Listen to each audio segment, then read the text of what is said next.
And we're live to talk about an episode of Blake 7 that is definitely an SN divide type of episode. And Really? just a little bit. Maybe even the NT-NF divide as well. But Well, I was about to say, like, I don't think it was just an NS thing, because you didn't seem like you were that into it either. But, you know, maybe I'm wrong. Maybe we'll be. It's difficult when you've seen it, when you've seen something a lot of times, and I still quite like it. I do recognise the bits where there's a lot of padding in it, but I like it more than certain Alan Pryor stories. Right, so I'll read out the synopsis. The crew investigates an alien vessel that appears to be a tomb of some sort. They retrieve an artifact from it, and Callie secretly steals a ring from the corpse. However, only Callie is able to teleport directly back to the Liberator. She returns and rescues Avon and Vila by holding onto their hands as she teleports. When the crew investigate the artifact, Callie falls into a coma, and something starts to drain the power from the ship and disables the computers. A strange being that resembles Callie manifests itself on the flight deck. It is the alien from the tomb, for whom death is only a temporary state, and it is drawing power and substance from Callie and the Liberator in order to live again. It offers to employ the crew as its servants. Avon, however, shows no fear of it, and kissing it removes the ring from its finger. The alien is destroyed. The alien is destroyed, and both Callie and the ship return to normal. So, your Jeff-ness, what do you think of the NF-ness of that episode? Or the episode in general? That was the whole summary? Yes. Wow, that was fast. And not much happened, yeah. I guess it didn't. Yeah, I mean, I guess there was a good deal of the episode was like kind of oddity, but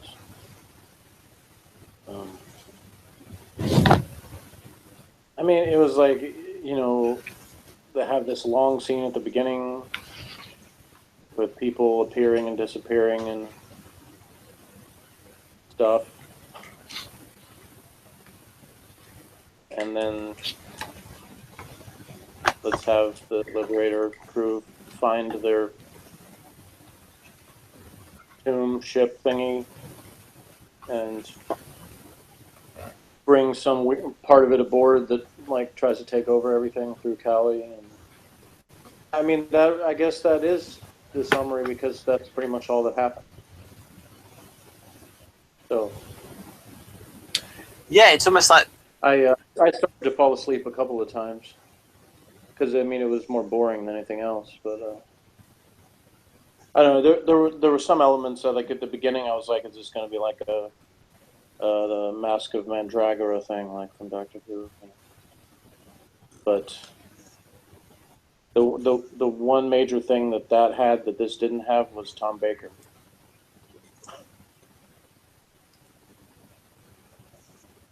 Not that you can't,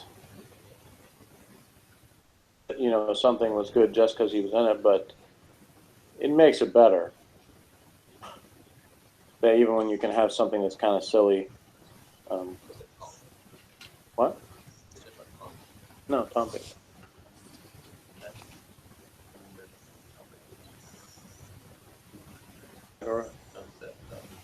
Yeah. It's a Doctor Who story. Still there, Ben? yes, I'm still here. Okay. I wasn't sure because you were breathlessly silent. I'm visible though.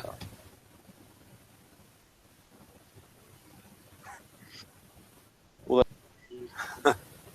Maybe you thought I was frozen. No, I wish I was frozen this time of year because it's too hot. Yes, you get. But yeah, I'm sorry that I don't have more coherent thoughts on the episode, but it really wasn't much. It's kind of one of those things where I feel like, there's certain elements that could have been changed to make it more interesting, but if I had been in charge, I just would have scrapped the story altogether. Would come up, let's do something more interesting than this. I mean, to me, you can contrast it with stories they already did that were better, that had similar themes. I mean, you had the episode where they brought the capsule aboard that had the creatures in it that tried to take over. And that had a lot more excitement and suspense in it than this did. Oh, is that the one with Jenna in it, in sort of purple jeans? Yeah. Yeah, it was some good, right. good It was shots near of the her in beginning it of as the well. show. Yeah, but I mean, the reason I think that was more effective was because it was more like you knew that they were on board, didn't know how many of them for sure there were, how many were on the loose. It was sort of like the suspense of chasing them down. And in this one, it was like they couldn't make up their mind which way they wanted to go with it, because it was like, okay, this thing made people act weird, and they were kind of sniping at each other, but you weren't sure how much of that was due to this and how much was just they were already doing that. It's like it sort of seemed like they kind of wanted to go in the same direction that audio, they're all sort of against each other because this presence is like impersonating them and making them. But this instead, it was like it was like alternate Callie, and they didn't really explain it. It's like, oh, it seems like, okay, it's got like a bunch of power, and then dude by Avon just like talking to her and then kissing her or taking her ring, like this was a huge power that needed to be defeated. So there was no real reason or explanation for why something could as being that powerful to start with and then just so easily lose that. I mean, I guess they were trying to say that Callie fought it off or something, but I don't know. It just kind of fell flat for me. Yes. Oh, yes. The idea being that does like Avon, and there was some sort of like intercutting of Callie sort of asleep. So Avon was like, you can kill me. There's nothing else you can make me do. And so it's like, because this alien was still connected to Callie was stopping it from killing Avon. And so the alien couldn't kill Avon. And then when he got closer, then he was able to like take the ring off her. Because they established earlier in the episode that it was through Callie's sort of effect, a feeling that allowed Avon and Vila to come back. So her strong feelings were just enough to overcome her. So a combination of the two. But yeah, the plot is a bit thin. And that is definitely an example of an episode that would have been better if it was half the length.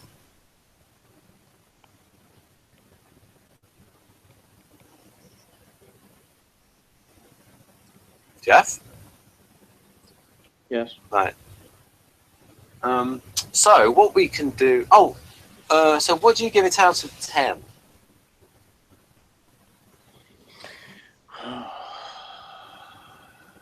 Sigh out of 10. Yes, I out of 10. I don't know. It's getting so hard to rate these. Because it's been a long time since there was anything really that interesting. I guess a 3. That's okay. Right, so, however, there may be some compensation in the form of the maximum power guide entry book.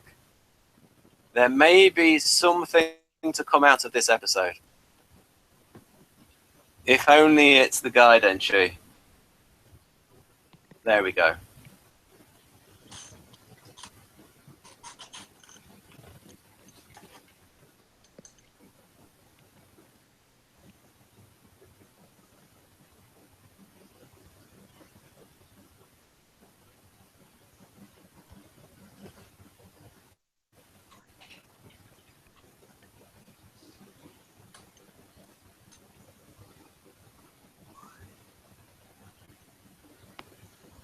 Are you reading it? No, I can't see it. Oh, you can't see it? Oh, no. Well, that's okay. You can read it. Okay. Guest stars. None at all. However, some stars are visible just outside the ship. Opening shot. Some caves or something. You just described the story. Vila. That doesn't make sense to me. Random insult. Avon repeating himself to Tarrant. I said shut up. I apologise for not realising that you were deaf. In a nutshell. Nutcase more like. Story. Callie is interfered with mentally by a strange alien creature that lives on an abandoned spaceship. This causes everybody to dress up and dance around. Is this the end for our heroes? Information. Oh, this looks a bit mysterious. Culty women painted silver waving their hands about. That's an awfully showy way to blow out a torch. 7 minutes in and not a word spoken. We don't like it. We need exposition. Even Dudley's given up. They've just dubbed the Mary Mungo and Midge soundtrack over it. Oh, God, get on with it. Good to see the new area of the Liberator in this episode, Callie's room, although we don't see it for long. At last, Jan Chapel gets a story of her own. Vila and Avon play some sort of triangular chess type game. Tarrant and Vila both wear fetching grey and red combinations. Callie has only been dead a couple of weeks, yet she's already forgotten the collective name for them. You're not an Aaron, love. You're an R&R. Hang on a mo. They're rewriting Callie's telepathic capabilities too. She's communicated well enough in just about every other episode to date. Oh yes. Is it still not visible to you, Jeff? Last part? Hang on a mo. They're rewriting Callie's telepathic capabilities too. She's communicated well enough in just about every other episode to date. Oh yes. Well, what I'll do is I'll end the share screen and then I'll start again and I'll see if you can see it. Can you see me now? No. You can't see me on screen? No. What do you see? Is it just sort of like a black area? Well, you better not to spend time of the video talking about what I see. Okay. Kind of boring review. Okay. So, Dana's wearing another body-length camel toe this week. They really have no idea how to dress that woman. It's Callie's turn to get bullied by Tarrant this week. Why doesn't somebody just slap him in his smug little face? We like the fact that Avon orders Tarrant to remain behind on the ship. Tarrant really does come across as even more of an arse than usual in this episode. Needling Avon, pardon? It really does come across as even more of an arse than usual in this episode, needling Avon for no good reason. Lee even heard of Blake 7 before this, or were they a script short and they just happened to be selling friendship, and she just happened to be selling friendship bracelets outside Television Centre? And then I've written underneath, are they implying Tanith is an NF? Because they... I was going to say about Tarrant, the outfit. And they had, well, they had no explanation for why, but they had all the crew like in the weird outfits like from the beginning, and his was even worse than his usual outfit, which was I didn't think possible. But yeah, like he looks even worse in that than he does in his usual Robin Hood outfits. So yeah, they're kind of right about that. He's like climbing the list of people that need to be bumped off. Like he's still not as bad as Servalan because I think I said this in a previous review. Like he's not actually in any real position of authority. So you can kind of buy that, you know, well, you can be like him and be where he is. Because, I mean, you know, all you have to do is kind of stick around and you're part of the group, you know? So he's not actually really a leader of anything. Well, you need him to pilot the ship. I don't know why you always, like, say that every time. Well, I'm just saying it's true. They've shown multiple times that anyone can pilot the ship. Avon himself said he can pilot the ship without anybody's help. Yeah, but not very well. Regardless, the show, like, if Tarrant was killed in the next episode, I guess we can't go anywhere. I mean, they would figure something out. They would have to go on a very defensive posture. Well, I mean, already, I don't know what posture they're on already. Right now, it seems to just be sort of wandering around. Well, let's take a look at this thing that might have something. But no, let's not do that because this other thing is happening. So, do you... The last, like, 3 or 4 have just been Callie gets some sort of telepathic message or something, and then we pursue that for no reason. Well, there is a very good episode coming up called Death Watch. No, you're not supposed to do that, Ben. You're not supposed to tell me what episodes are good because, you know, I make up my own mind. Okay, it's terrible. No, it's just, I mean, that in itself is kind of useless. I mean, I could be like, there's a very good episode coming up in Homicide called Hostage. Well, but, you know, yeah, it's like, okay, tells you nothing. You already know so far that an episode that I say that's good, you don't necessarily like, and then so well, right. It's not necessarily a spoiler for me to say it's a good one. Yeah, I'm not saying it's a spoiler, but I mean, in a sense it is because it's sort of like, not you set it up to be, you know, something, and then, you know, if you hype something, then all it can go is down from there. You know? Whereas if you're like, the next episode exists, then, you know, it's like one way or the other. In fact, like what you said about this last one, it actually sort of was the opposite of that. You know, you kind of made it sound ominous, really terrible. So, you know, I kind of expected that, and then it wasn't terrible, boring. So yeah, I mean, I played up the how NF-y it is. yeah, well, I mean, I understand that what you meant by that, because there's a certain elements where you're like, why? What was the point of that? Why are we going to have this? These weirdos have their ceremony and things happen, and then the thing is, I have no problem. It's not the elements of that kind of thing that I have a problem with. It's when they set that up and they don't do anything with it. Really, what the issue is, because I think it's cool if something is actually developed in some way, or it comes back in some way. And the thing is, since I haven't seen Blake So before and you have, we have a totally different perspective on that, where I'm going, like, this particular element that's introduced, or this character that's introduced, I may not think that this thing is that great. Used to, if it becomes something, if it is turned into something interesting, then I'll actually have more appreciation for making, you know, the rock, or whatever the stupid phrase is, you know, like, you know, taking something, you know, and making and turning it into something. But it seems like, so far anyway, that there's not a whole lot of that. That it's like they introduce things for plot convenience, but that it doesn't actually get developed in any kind of way that makes it an interesting story. There's some exceptions to that, but they're rare. Like, you know, in the first season, it seemed like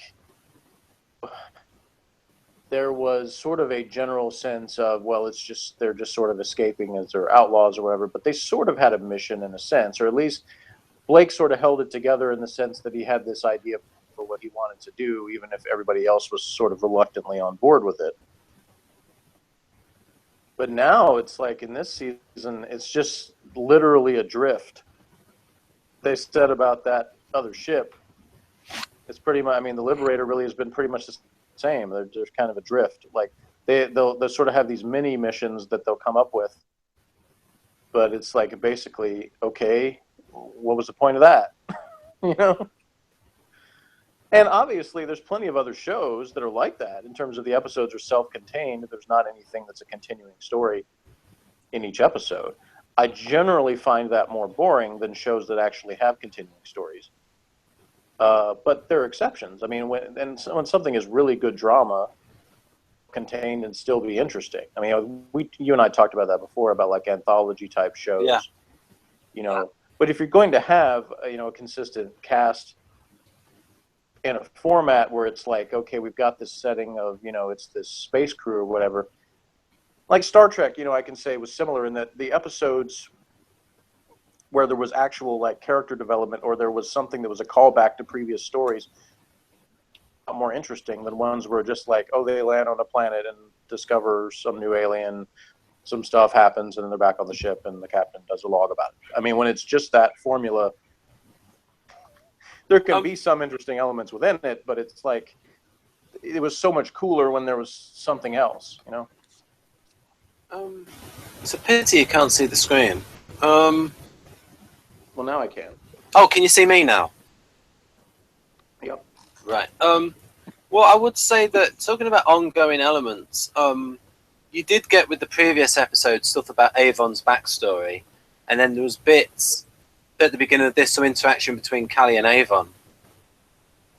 Right, and that's why I was saying there have been some exceptions where there actually are continuing things, and that in itself I like. Like I said, that sometimes the payoff is not necessarily that interesting. And we already talked about in the last review, both the good and bad of Avon's thing, because it's sort of like I'm left wondering, well, what is he after now? Because he sort of had that revenge motivation that's now taken away from him. So what is his motivation now? So there's things like that are kind of anyway, about it all the time. I'm like I'm still to being impressed by something. Yeah. I don't go into watching something with the idea that this has no chance to please me, because if I had that, I wouldn't watch it. Oh, very good. Let me just say that things will happen. There will be change. Yeah, well, that's the hope that I cling to, because to me, I can just say that I don't know what kind of ratings or whatever, or how loyal an audience Blake 7 had at the time.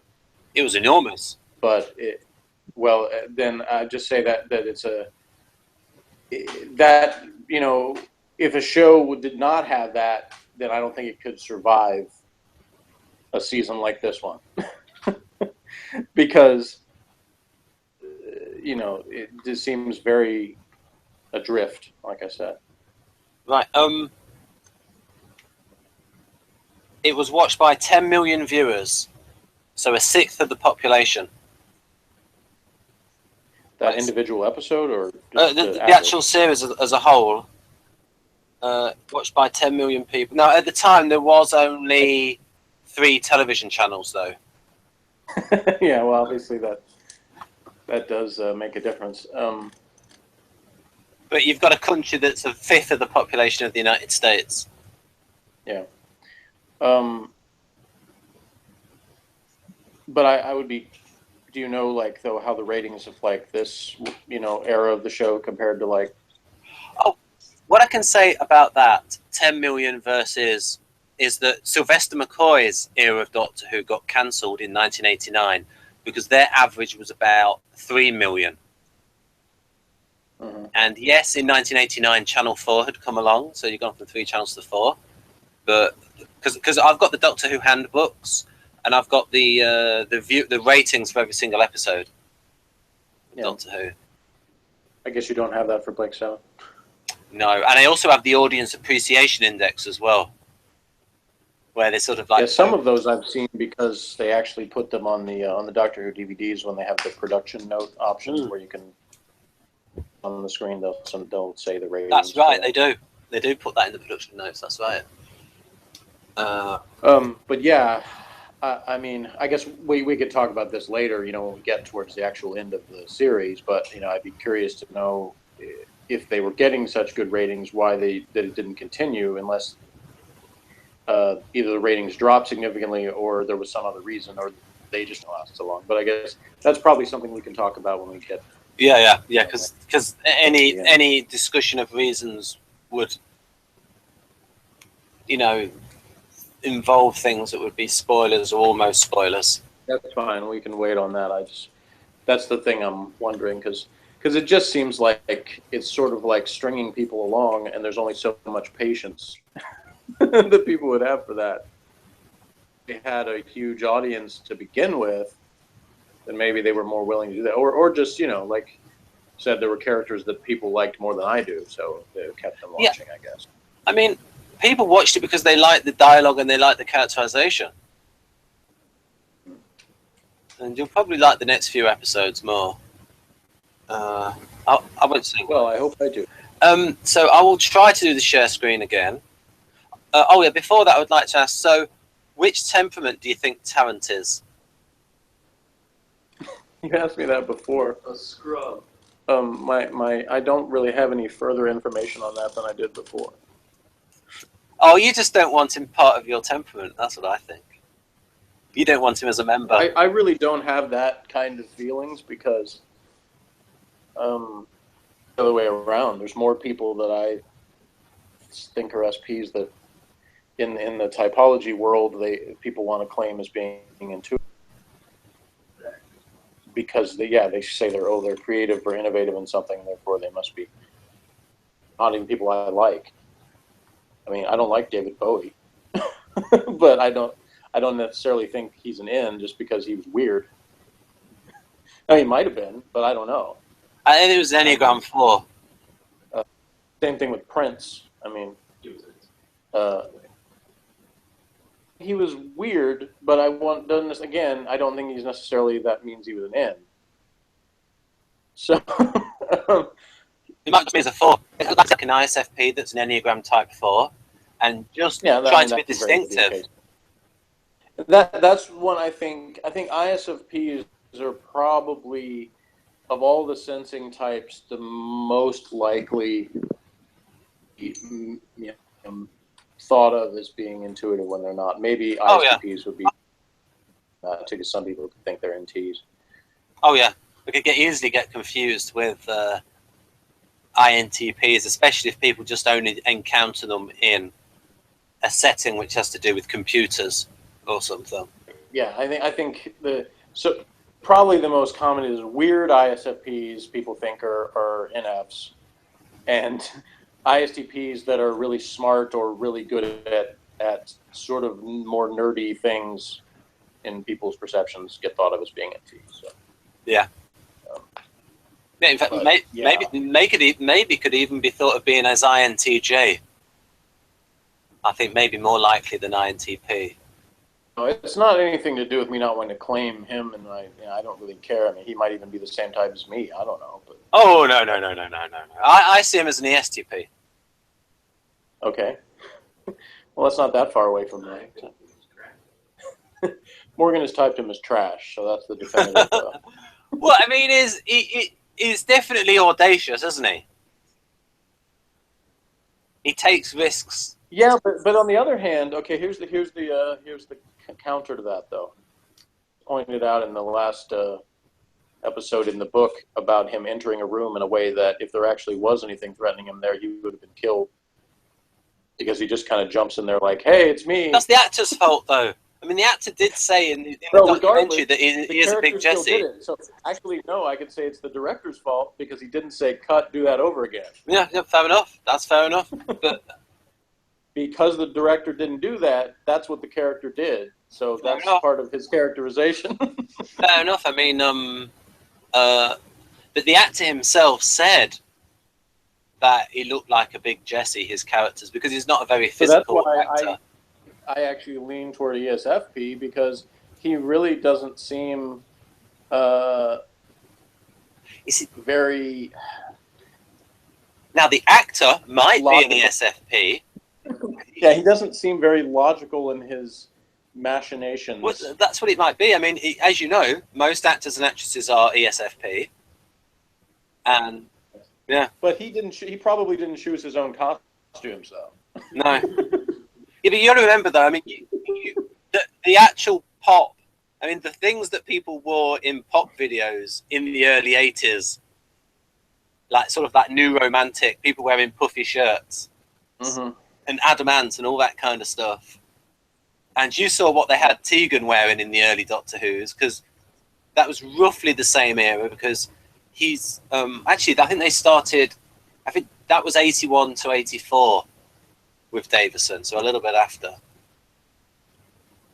this, because this is about 1980 at the moment.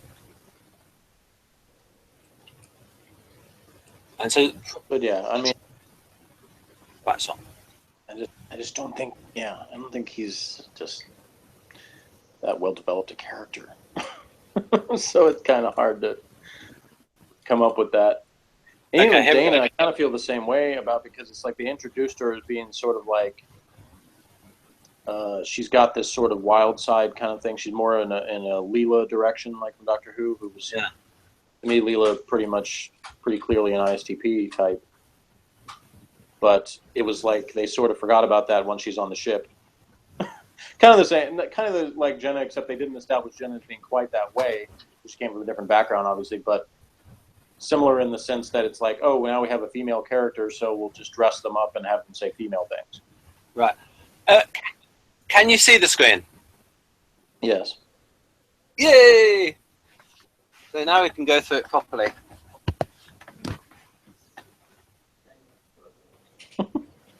Which bit did you laugh at, Jeff? You saying now we can go through it properly. Like, we'll just start over now that you can see the screen.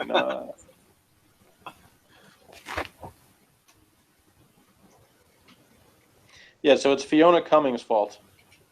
No, because that was a different episode. Who directed the one where he jumped into the room like, hey? Okay, let's have a look. Whoever that was. That was Rumours of Death. I think that may be another female director. 3-1.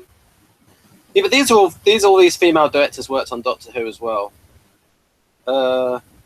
Yes, that was Fiona Cumming in the previous episode as well. Oh, okay. So it's all her fault. And it's her fault that nobody didn't do what the book said and just slap Tarrant. Like, that would have been good, actually. Dana should just give him a big slap. Well, yeah. Slap, not the fake slap like back when Jenna did to that one dude. Really, really fake one.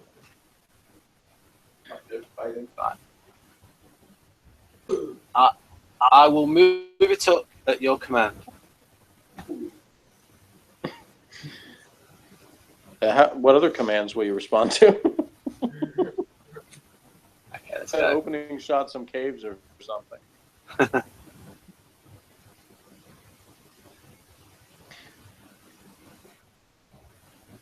I don't think this in itself is that big a spoiler. So, did Tanith Lee write any other episodes?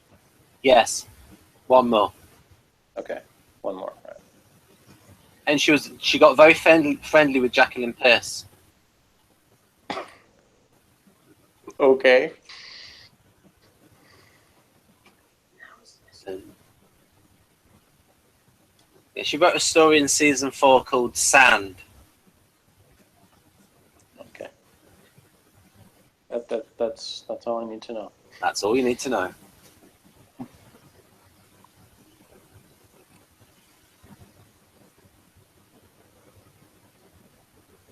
But yeah, you can move on with whatever.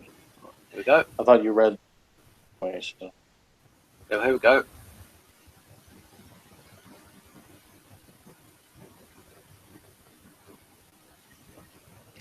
The flying tray, was that the thing that disintegrated? No, it was. Okay, no, it was, I think I know what they're talking about now. No. I remember thinking that I liked the effects of the thing, like burning or disintegrating. Mm. That was pretty good. Yeah, yeah.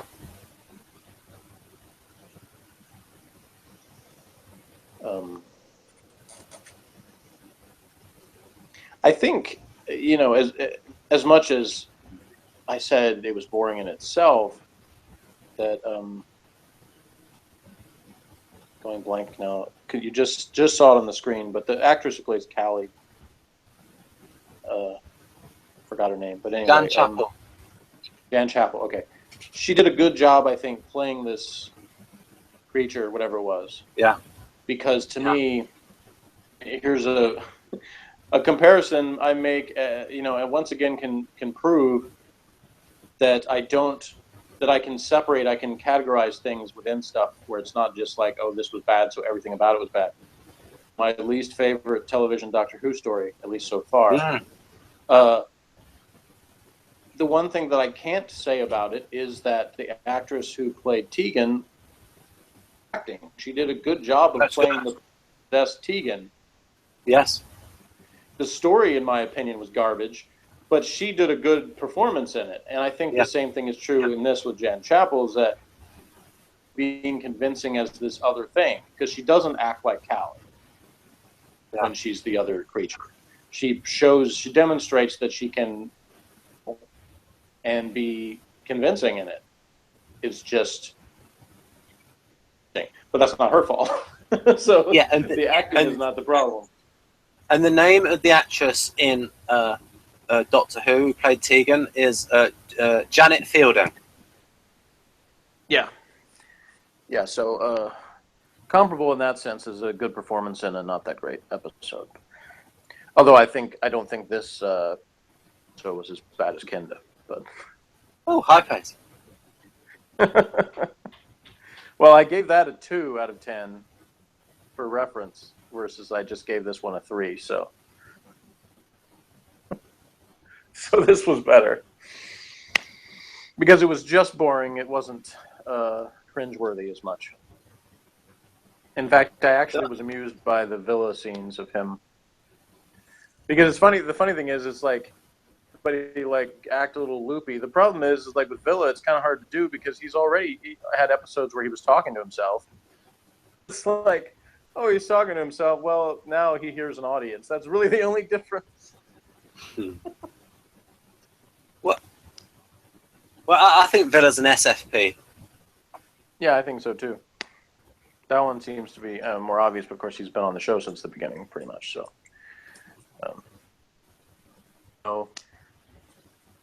lockpicking dude, okay, could be an STP, but just his personality-wise, he just comes across more.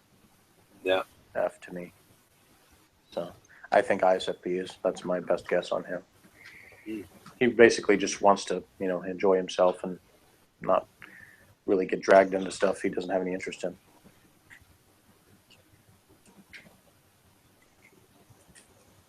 And he has, in the rare moments where he's gotten to actually sort of show a little bit more of his character, other than just sort of being the wimpy guy, like in the episode where he was down on the planet with the blonde chick. Yeah, City at the Edge of the World. Yeah, in that one, I could actually relate some to things he said. They were similar to some things I would say, and so I was able to make a little more of a connection with him because they gave him more stuff to actually say and respond. And that episode had the lovely addition of Colin Baker playing Baben the Berserker. Mm-hmm. So yeah, that was a good episode. That was a good character for Colin Baker, that. Yep. Yeah, I like that part. We're really missing good old Travis right about now. He'd sort this namby-pamby crap out sharpish. See, the funny thing about that is, I assume they're talking about the original Travis. Yes.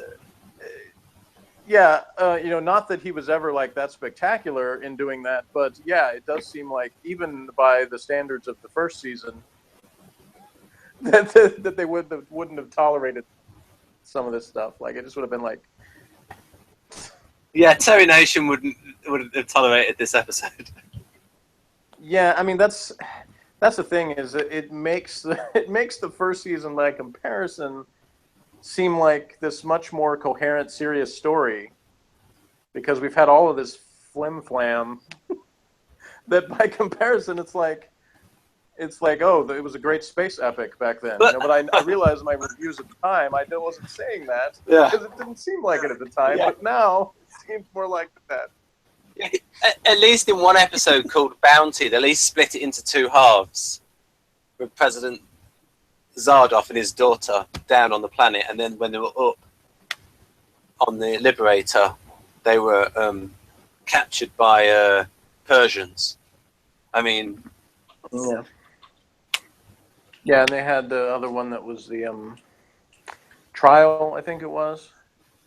yes, Split too, because you had the trial stuff going on, which was actually pretty good, and then you had like the weird thing about the planet that never. Zil. Yeah, which and I thought the actress did quite well. Yeah, which again, I didn't think that story was bad. Even it was just a little bit, kind of goofy. So it wasn't bad, but episode was decent. Would have been I think that even, still have the original Travis, but still, can't.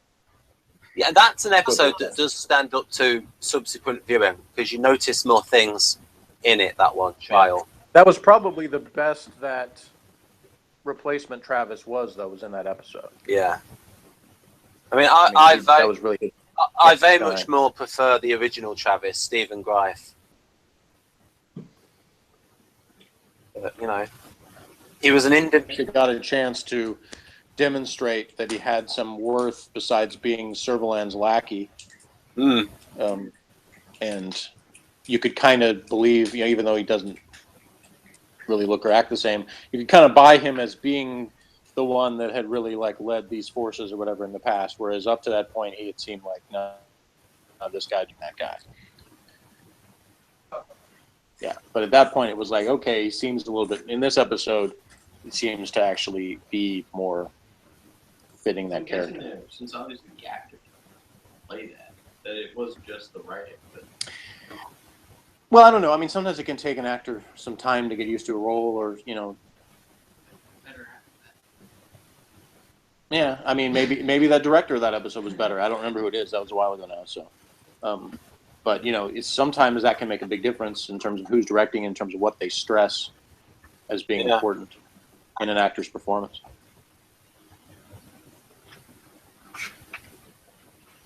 Right, the director of that episode was Derek Martinus. I think he's directed quite a few Doctor Who's, Derek Martinus. Yeah, so he's a good director, I think, overall. I mean, I don't necessarily mean I've loved everything he directed, but I mean, I remember that some pretty good Doctor Who's. Anyway, what rating do you give this episode, Ben? Because you've never seen it. I'll give it about a 7. Okay. I like the weirdness. I remember being very interested in the weirdness of it. Of course, I didn't like. I think you. Sorry, I wasn't trying to interrupt you. I was just saying I think you're kind of like I am with Doctor Who, where 7 is almost like my default score for Doctor Who.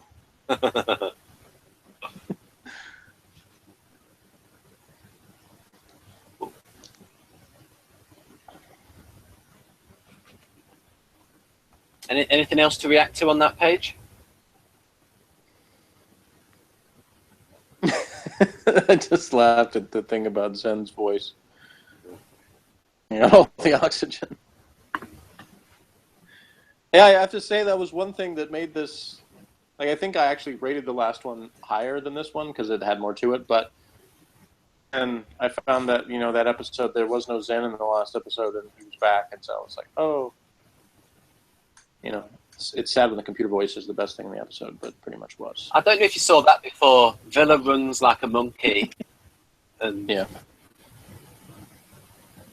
that was the thing. It seemed like that he was probably just directed to harder than you normally are, and that was the direction that they were given.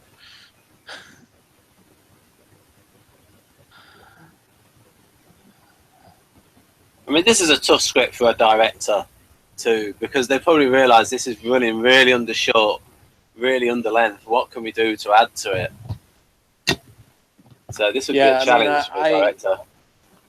I feel like this would have been. I know a little bit because of reading about Doctor Who behind the scenes stuff and the way that directors got jobs, as they were kind of sort of assigned things that they might have requested certain things, but they were basically told you're going to direct this. Yeah, they were assigned. So it's like, man, if I was handed this script, I'd just been like, oh man. would have just, I don't know what I would have done. I probably would have been real tempted to try to edit a lot of it, change the script. If it were me, it would depend on where I was in my career as a director. Well, right. Like, I just mean in terms of my instinct of what I would want to do. That doesn't necessarily mean that I would get the approval of anybody to do that. But I mean, because like, if I was yeah, go on. You said about the writer have they never seen Blake 7 before? I think I would probably, when actors, I think that would probably be the take I would have on it is, look, this writer doesn't seem to know this show, but I do. If I did, obviously, I'm putting myself in a fictional situation, hypothetical situation that I was a director who actually did know the show. Look, you know how to play your characters better than they're written. It's better than the script is. Would kind of be my attitude towards the actors. Also, I would think, even at the script writing stage, I mean, like Chris Boucher would have thought when he got the script, this seems a little short. He would have got someone to read it through and thought, oh, this seems a bit, we need to add a bit more. But I suppose it would be... The bad thing about that, though, Ben, is that if he did, the Predator just would have added Servalan to it for no reason. Because that's what shows do when it's like, okay, what do we need to add to this? Okay, well, what do our focus groups say is popular? Oh, it's this. So just... She was very popular with male viewers, was Servalan. Yeah, right. So, it just makes me think of that Simpsons where they singing like it's the All in the Family song at the beginning with Homer and Marge, but then Apu suddenly shows up and sings. His line is, "For no reason, here's Apu." Because like in that one line, it satirizes all like the shows are just randomly, there's like a popular guest character and they just show up for no good reason halfway through the episode. It's like a show like Family Matters where Urkel became the most popular character, and then so it was just like, let's find ways for Urkel to show up for no reason. Oh, this episode's running long or running short. We need just throw Urkel in there. The audience will go crazy. What about this here about selling friendship bracelets? Do you think they are trying to imply she's an NF? I don't know. I don't know if they know anything about temperament theories or whatever. So. Yeah, but I think they're probably number one type to sell friendship bracelets, though. I don't know. Maybe. I think probably quite a few SFPs would do such things too sometimes. Maybe some SFJs as well. Friendship bracelets. Well, yeah, because again with the SJs, it's like they go with the trendy stuff. So once it's trendy, then. Once it's established as being a thing that's acceptable, then they want to do a lot of it. Yeah, once SJs are wearing it's not cool any longer. Yeah, it's like nowadays tattoos. Now it's like all the Guardians have tattoos, so it's no longer like a crazy outlaw thing to do. Yeah, you can tell the audience what happened there with the Guardian and what tattoo they got. A Guardian child. Huh? Did you say you had a Guardian? There was a Guardian child that got a tattoo, but the tattoo showed their Guardian values because it was something like "I love you" or something. Well, he's not a child anymore, but yeah, I mean, I forgot what it was now, but do you remember, or you're just letting me tell it? I'm letting you tell it. Okay, because I don't remember. So if you remember, then you can say. I can't remember. I just remember that he got this, something artisans would have got in the past, a tattoo. But what the actual tattoo was of, really... It was something like his last name or something. I mean, it was something really boring like that. It was like his last name in script or something like that. I don't know. But I think it was a sort of tribute to his parents. And the point is that it was something boring. So, yeah. So what about these things at the bottom? Have you read those? Bless Darrow's black leather gauntlets. So we're going to the next page. And I'll give you time to read this. Is that the last page? This is the last page. Okay. This crap, he remains magnificent. That's just a good thing right there with it. Not even knowing the rest of the sentence. Yeah. Well, the part of that sentence it starts with is No, you this don't have bit to. here. I'm just saying. It's like Times, Morgan, that I do that. He always has to go. Well, he has to tell me the information. I do know. That's the thing, is we fill our roles so perfectly. blessed are his black leather gauntlets. Good in isolation. Well, here, let me de-isolate it for you. No! That's the whole point.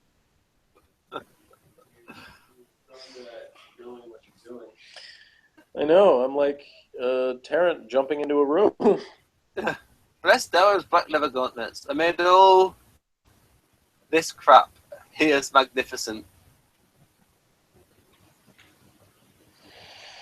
That's true about the Bill and Dana hopefully explain the previous 48 minutes for the heart of thinking. Even Morgan made some comments about how they're just like, yeah, it really was just sort of like the kid shows where they have the wrap up at the end. Like, what lesson did we learn today, children? It's almost like, yes, it is proper science fiction, but I'm going to put a kind of NT explanation in.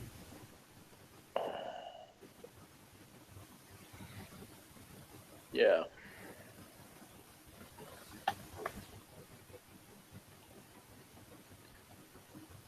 So move on down if there's anything else there. Additional scraps of knowledge. Fantasize about how much better life would be if they'd left Terrence stranded on the ship. Make Avon shut up, Terrence, your new ringtone. That would give him too much credit.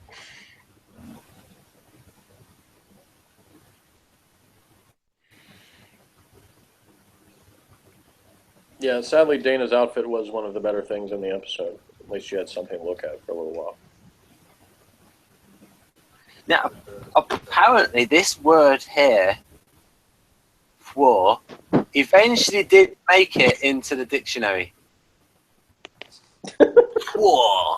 Really? Into whose dictionary? Into the British, I think the Oxford English Dictionary, eventually, whoa. Because it was first used in a Carry On cartoon. When a man sees a very attractive woman, he goes, whoa.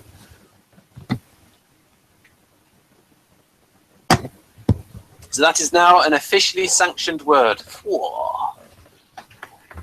All right. Right then. So that is it. So I'll ask you for what are your marks out of 10 for the maximum power guide entry? What are your marks out of 10 for the maximum power guide entry for this episode?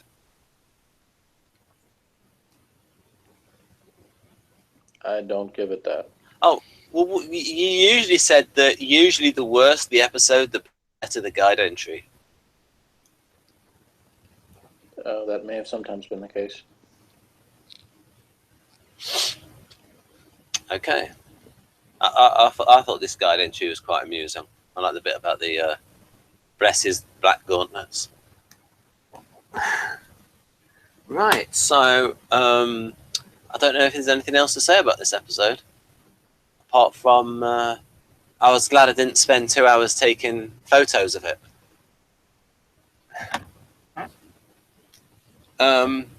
Right then, anything to add, Jeff? No, not really. Okay, so it's goodbye from me.